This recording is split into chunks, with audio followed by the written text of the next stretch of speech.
Welcome to Black Health Matters. My name is Harlan Hodge, and I appreciate you joining us today. Every time we get together, we're trying to introduce you to some good people and great opportunities for you to take control of your health. And I couldn't be more excited than I am today to introduce you to one of my run buddies. This is my run partner today, and we get a chance to kind of dive deep with Tonya J, also known to the world as Tonya Jackson. Welcome to the show. Thanks, H. Thanks for having me.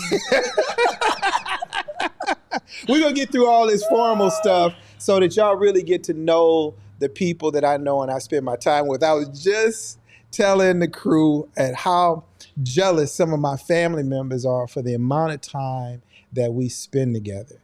We are together a few times out of the week. We are. Yeah, like every and some weekends. And some weekends. Every Monday, Wednesday, Friday, and some weekends. That's right. That's more time than I spend with my wife. Yeah.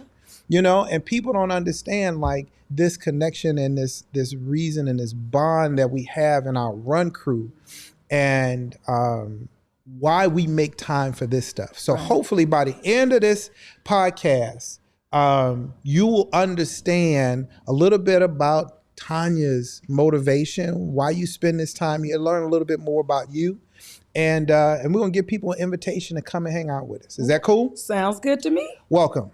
Thanks. Tonya, tell us a little bit about you. I could introduce you in my own way. I can tell people that you're a counselor, you're an educator, you're a member of Delta Sigma Theta. You're an avid runner. You do that spin thing like nobody else's business. That's my jam. That's your thing. Yeah. So tell me, how do you define yourself? I define myself as an independent African-American woman. Okay, go on in. Self-motivated, big heart, love the kids, love family. Family and friendship. And loyalty, very important to me. And health, a peaceful mind, body, and spirit. That is so important to me. As I've gotten older, that right there keeps me connected. You just threw out a whole lot of stuff. I did. And we're gonna cover all of it. Okay. We're gonna do the soft stuff first. Okay. Right? One time I remember you defining yourself as a goal getter. Oh yeah. I love that term. Tell me about the goal getter. So the goal getter. Well, I just turned 50 in July. That's what I'm talking about. I know I don't look it, but I mean, hey. So I turned 50 in July and I said, hey, I want to do something grand. Something that a lot of people have not done before. So I decided to register for the Chicago Full. Yeah. Not knowing that it was a major run. I just want to just do it because I've heard people in the running community, participate in this race. They said it was flat, and I'm like, I want to do it. Well, I signed up, I think it was, was it November? And I didn't find out that I got in, I think it was till after Christmas. So then I'm like, okay, I'm running this marathon. And I knew that I was gonna have to train and dedicate so much time to this race. But I'm like, oh, this would be easy. So January passed, February, March, April, and then May is coming up. And I'm like, I need to find a training plan, because I wanted to take this seriously. So reaching out to people in the running community. But it ain't like you hadn't been doing anything. I know. But it's just to get your mind together. Because running 6 miles is totally different than 6 miles having fun with you guys. That's right. It's totally different than running 7, 8, 10 miles on the weekend by yourself. And so I got this trainer, contacted Nez. Nez is she's known in the running community. Contacted Nez, got a trainer, Mark Speedwalk, he's known in the running community as well. Put together this training plan for me. And I saw 14 weeks and I'm like, dang, that's a long time. Not to mention it's in the summer with the heat, humidity, and my birthday. And ain't nobody else trying to do no running plan. We were just running. Right. You're exactly right. But my goal was, I had a goal to finish in 4 hours and 30, no, was it 4 hours? 4 hours and 20 minutes. 4 hours and 20 minutes. So that was my goal. You and didn't I'm know that like, was impossible. We'll talk about that. So I'm like, that's my goal, and I have to meet it. So that goal was like, I don't know, it did something to me. Yeah. I mean, it drove me to want to wake up every Saturday morning. You joined me. I appreciate Yeah, those but you were runs. like, I'm doing it, Yeah. right? So that's one of the things we love and we don't love about you. Like, you get something in your head and you're like, this is how this is going to happen. Oh, yeah. When you said that you wanted to do the Chicago Full in 4 hours and 20 minutes, I was like, this woman is crazy. Yeah, and I was mad at you that day. You remember? You were like, have you done the calculation? I was like, when's the last time you ran a marathon in 4 hours and 20 minutes? You remember what you said? What did I say? You was like, I've done it before. And I was like, how old were you? Like 30 something? I said, so you're going to beat your 30-year-old self. Because I think at that time you had done it, the first time you had run a marathon, it was probably what, like it was 2013, and I ran the St. Louis, the GO. And I finished in 4 hours and 40 minutes. So I said, well, hey, I mean, I'm stronger. You know, I'm more focused now, and I'm dedicated to running. And I have a great support system. So I'm like, oh, I can do this in 4 hours and 20 minutes. Until I spoke to H, and you were like, I didn't say you couldn't do it. No, but you start running those numbers. Tonya, you would have to run, what did you say, at 8 minutes? Yeah. I was like, oh. Reality stuff. I started doing the numbers in my head, but I was like, we're going to have, there's a lot that you have to do. Mm-hmm. But what I love about you, what you did, where you were like, okay, I need to figure out how to do it. Mm-hmm. Right? Mm-hmm. That this is the goal in my head. And no matter what folks are saying, even if it's my boy and my run partner, nope, I need to get to this goal in my head. That's when you're like, okay, I need a training plan, an eating plan. I need to do all of this stuff. Yes, because I didn't think about a nutrition plan. I didn't think about my feet, what to wear, hydration, until I went out and I did my first run, and I'm like, oh, my feet hurt. Oh, I'm thirsty. My water bottles are moving on me. Yeah, all that stuff. Yeah, people think you can just jump out and just do something like that. And well, if they don't want to achieve their goal, you can go out there and hurt yourself. Right. Yeah. So I want to help people who to connect with this who are not runners. Okay. Right? Because there's a lesson in that. Mm-hmm. Help make this connection between your goal getting as a runner and your goal getting in the rest of your life. Wow. Whoa. Like, where does this come from? Where else does this happen in your life? It happened. Well, geez. Now yeah, you got me thinking. There's a couple of things, right? So people know that when you come in, these are my friends. Yeah. Right? Yeah. And I know that you have a ton of stuff happening in your life right now. Yeah. Yep. Right? Mm-hmm. And when we run, we often talk about it ain't even about running. Nope. Like, running is kind of what we do. What is really happening is we're working on the inside and we're working through stuff on the inside. Yep. You are a counselor. I am.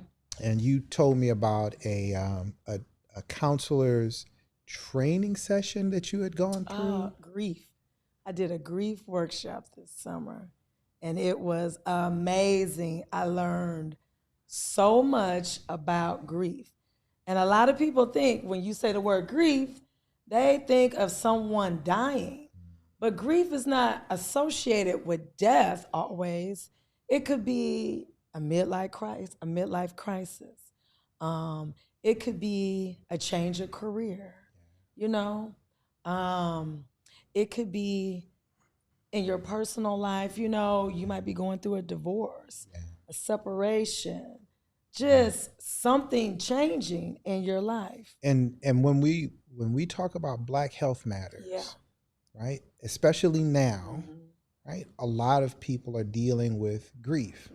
As a matter of fact, if we go through, I don't like to go through all the stats and all of this stuff, but one of the gifts about having Black women on is because Black women are carrying a heavy load. We are. Right? We are. And we need we need women to be able to see women and say, she understands my story. She understands what I'm trying to do, right? And she's a model for where I want to be. Yeah. So we put all of it out there so people understand, like, this is my struggle. This is how I'm working through some of this stuff. Right. So I want you to lean into that. Tell me a little bit about why you're in this space, why this grief session was resonating with you. Well, I was going to go back to your first question. Okay. Is to my goals and just how did I get, you know, what motivated me. So I'll go all the way back to my mom was a major part of my life when it came to goal setting. I would see mom set goals and complete them, you know, and didn't complain, did it all. She did so much for our family. So it started with mom and all the strong women around me. You know, just watching them, that really helped me. But when I was in college, I went to Carbondale, SIUC, Salukis, and I was in the education field of education, and was stressed out and couldn't find a way to let go of that stress. So I started running. And if people are familiar with Carbondale and that campus, Thompson Point is a part of the campus that's woody. There's a lake, kind of reminds you of Creve Coeur Park. So I started running around the lake, and I noticed that when I would go for a run, I just felt lighter. I felt lighter. I just felt better, rejuvenated. So then, you know, that was my go-to then. And then after I graduated, I'm like, I want to continue running, but how do I do it? So I went back home to Peoria, and I'm like, I got to find somebody to run with me. So I found one of my good friends, her uncle, which was a Black man. We ran together long distances. And before then, I never knew anybody that looked like us running long distances. Out of us. No. So Calvin and I would run, and he would set a goal. Okay, Tonya, we're going to run 4 miles. And I'm like, 4 miles? Because just that little run around the lake, it might have been 1, 2 miles, you know, and I was good then. But he challenged me, and I'm like, 4 miles, Calvin? Started running 4 miles, got comfortable with that. Then Calvin went off, did his own thing. So then, as I started teaching, my teaching career, still getting stressed out, I'm like, let me go back to this running thing because I just felt lighter. And then after that, I continued to run. But I will tell you this. I went to a meeting. It was called Team in Training with Leukemia and Lymphoma Society. And a girlfriend had said, hey, you want to run a half marathon? And I know I'm all over the place, but it's going to come together. And so she was like, do you want to run a half? And I'm like, a half? Black people don't run half marathons, you know? And I'm like, well, Julie, I'll go see what this informational is about. So went to the informational, and of course, I was the only one that looked like us there. Because Julie is Caucasian. Okay. And we went, and I listened to them. They're like, you have to raise $1,300, and then, but we will train you. We'll give you a training plan. We'll meet up on Saturdays. We'll give you a nutrition plan. I mean, they hooked it up for us.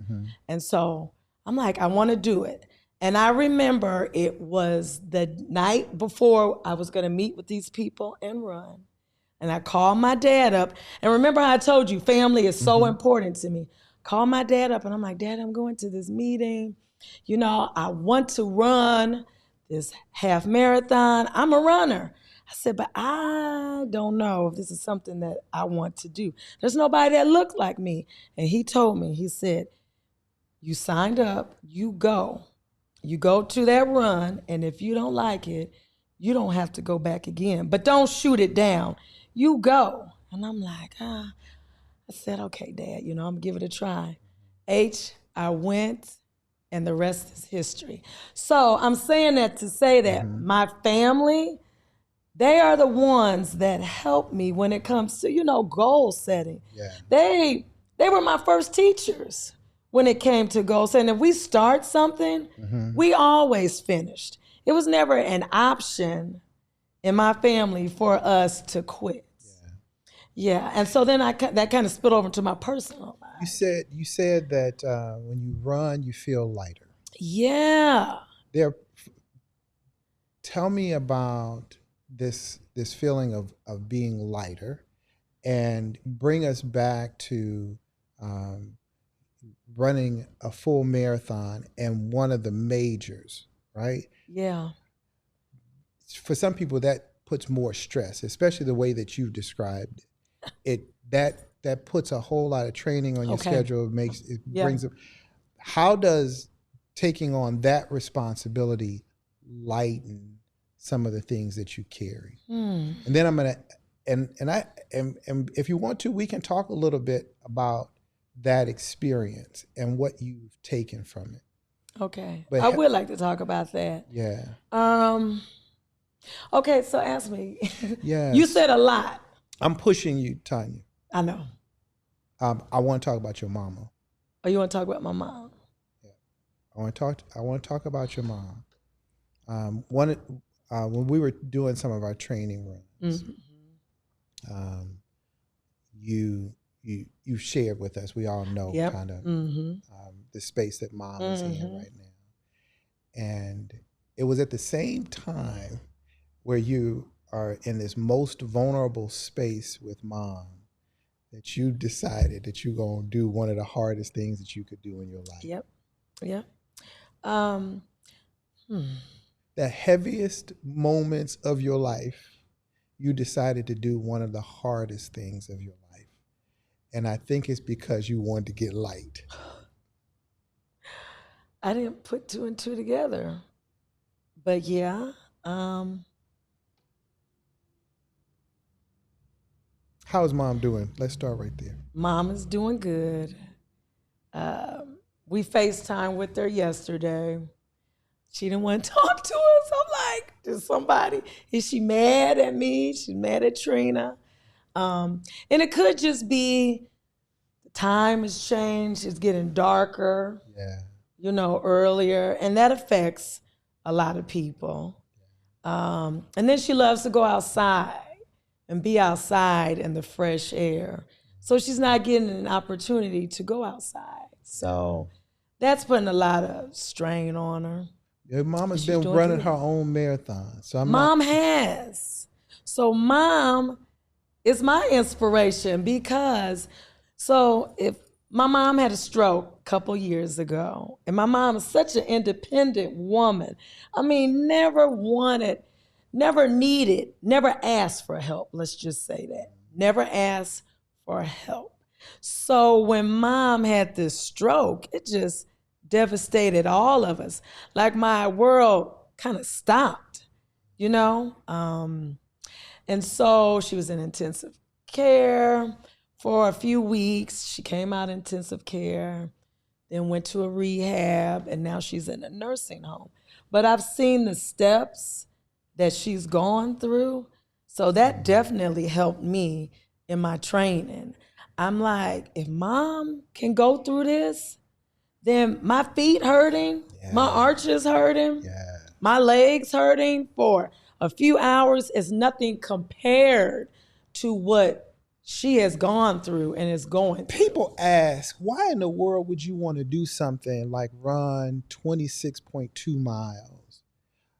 And we even crazy enough to run a 50K, 30-something miles. Right. And I tell people, I said, there's something that happens when you get beyond, because in our training, we never run more than 20 miles, right? You get up to, you do 8 and then 16, and you get up to 20, and then you come back down. You never do a 426. Nope. And what I think one of the reasons behind that is that your body ain't designed to run that far. Correct. And once you get to 21 miles, you realize I don't have anything else. My feet are hurting, my legs are hurting, my spirit's hurting, my back is hurting. You're right, because that's how I felt. But at mile 21, it was mental then. And this training and that race showed me how strong I am mentally. So then I start thinking, about my mom, and just all these people have just influenced me. That got me through. That definitely got me through my run. Our boy Goggins talks about the cookie jar. Yep. Right? And when you get to those places where you don't have anything else in you to go into your mind and dig out those things from the cookie jar. So is there anything in particular, you say you thought about your mom or these other folks that got you through the miles when you started getting closer to 22 and 23, and you still got 3-4 miles to go? I'm like, dang it. What was in your head in those final miles of the Chicago Marathon? I got to do it. I set a goal. I'm like, and I think it was I put more stress on me. Because I'm like, I got to complete this goal. I just felt like there were so many people. It was the kids at school that knew I was running. They were like, how far is 26 miles? And it was hard for me to help them to present to them a visual. Yeah. But I'm like, if you're running from Brown to St. Charles and further on, that's 26. That might be 10 miles. Yeah. But I just wanted them to get a visual. Yeah. And I'm like, I can't let these kids down, especially my Girls on the Run, because they knew I was running. I couldn't let that team down. What's Girls on the Run? So Girls on the Run is a nonprofit organization in major cities throughout the United States. And they focus on young girls. So in grades 4th through 5th in elementary school, the program is called Girls on the Run. In middle school, it's called Heart and Soul, and it's for 6th through 8th. And what we do is we teach character education. And we combine that with training them to run a 5K, which we ran last Saturday. And so we train, I think the program is like for 10 weeks, 10, 12 weeks. They meet after school twice a week for an hour and 15 minutes. And we just talk about things to empower girls. We talk about nutrition. We talk about body image, just things to uplift them.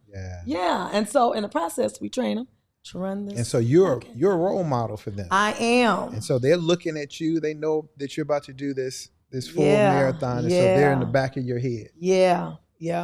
They were in the back of my head. I'm like, and I wanted them to know that I was doing this. Because at first I'm like, I'm not going to tell them. But I'm like, they need to know, because they need to know that people that look like them can do this, that are doing this. And so then I invited Black Girls Run to our practice 5K. And it was about 15 women. And they came out and they ran with the girls. We cheered them on. And I just loved it. It was such a positive atmosphere. This is girls inspiring girls. Yes.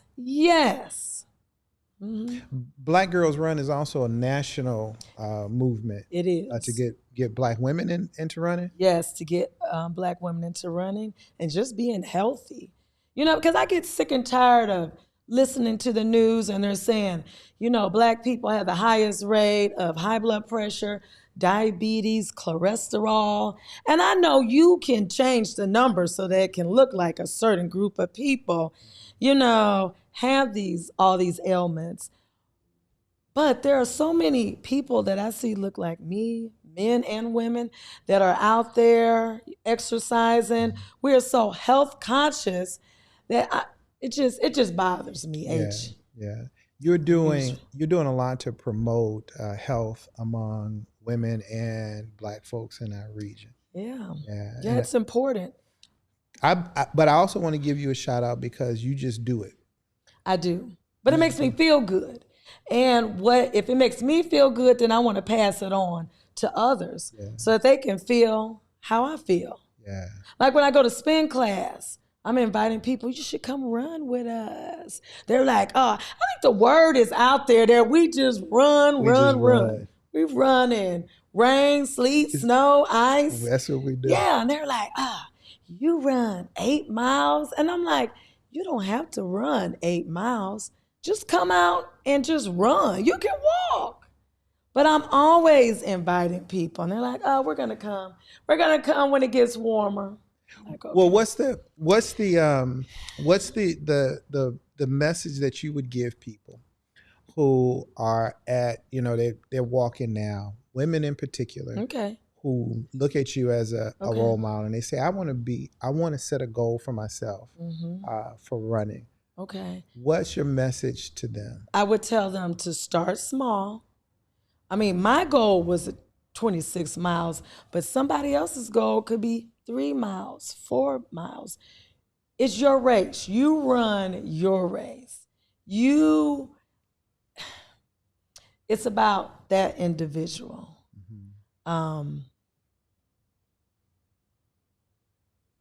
It is. I'm kind of stuck there. I am still. I'm wondering what you've learned about yourself as it relates to where you are. You're in this position, and I hope that I'm not pushing this too much. But I think people who are watching this want to understand, what do they take away from this space that you're in. You still are in this really tough space. I am. And it's a lot of people caught up there in this really hard space. They don't know what's going to happen in the future, right? They want to hold on to a piece of the past. Their present moment is hard as hell, right? And they're in a holding pattern. We've all been there, and I want to be real with these folks, because they're giving us our time and they're listening, and they want to know how you holding on right now. How I'm holding on, spiritually, I put God first, pray every night, meditate, go to church.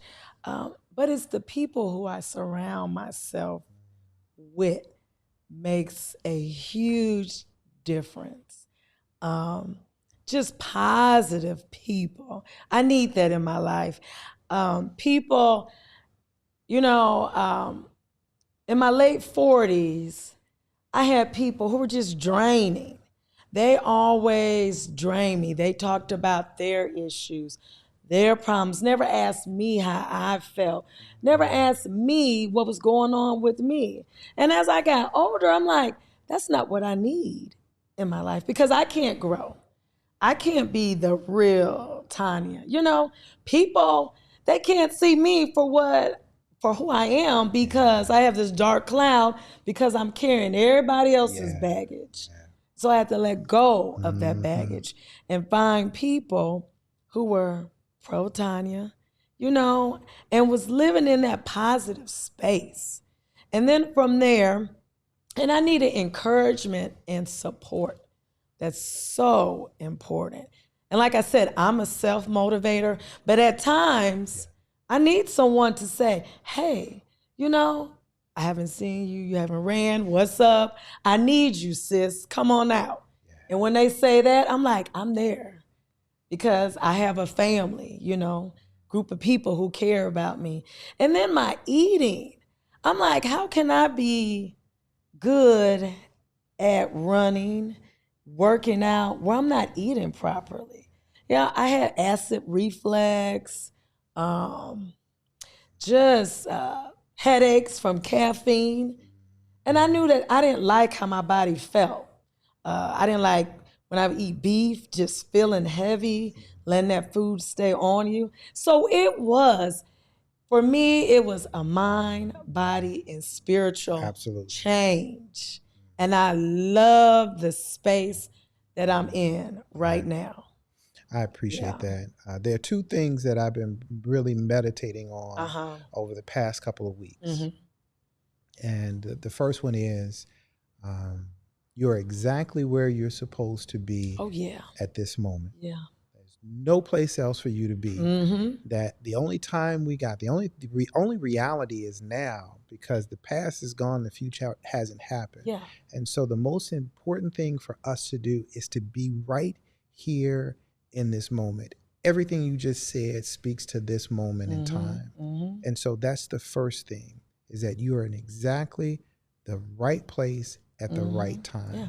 The second thing is you are more than enough. Mm-hmm. You're more than enough to handle the task that is before you right now. Oh, yeah. You and the rest of the Run crew know all my stories. Yeah. You know what I've been through. You know my struggle with my first wife's multiple sclerosis. Mm-hmm. And we work all of that stuff out on the pavement. We do. That's a part of our therapy. That's our therapy, yeah. And there were times when I felt like I was going to die, that I felt like I need to give all of this stuff up. Mm-hmm. And I had to do exactly what you said.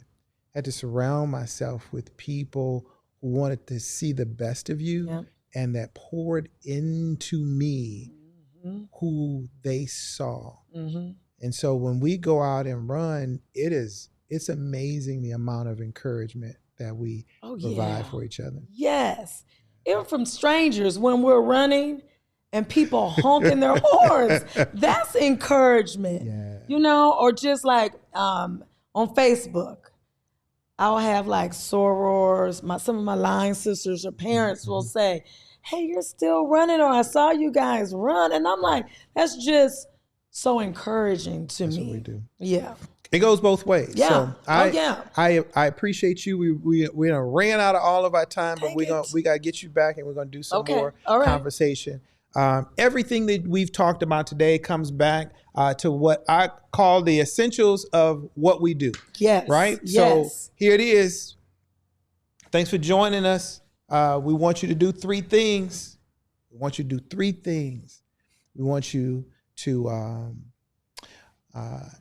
how's it go? I don't know. I'm waiting for you. We got a what is it? What's my tagline, Chris? Run like a Tesla. Yeah, it's eat. I know about shit flowers and run like a Tesla. What do we eat? Oh, I know what it is. Eat love. Eat love. Eat love. You just said that. That's it. Eat love. Shit flowers. Run like a Tesla. All right. No gas. All right. Thanks for joining us. We appreciate you. See you next time.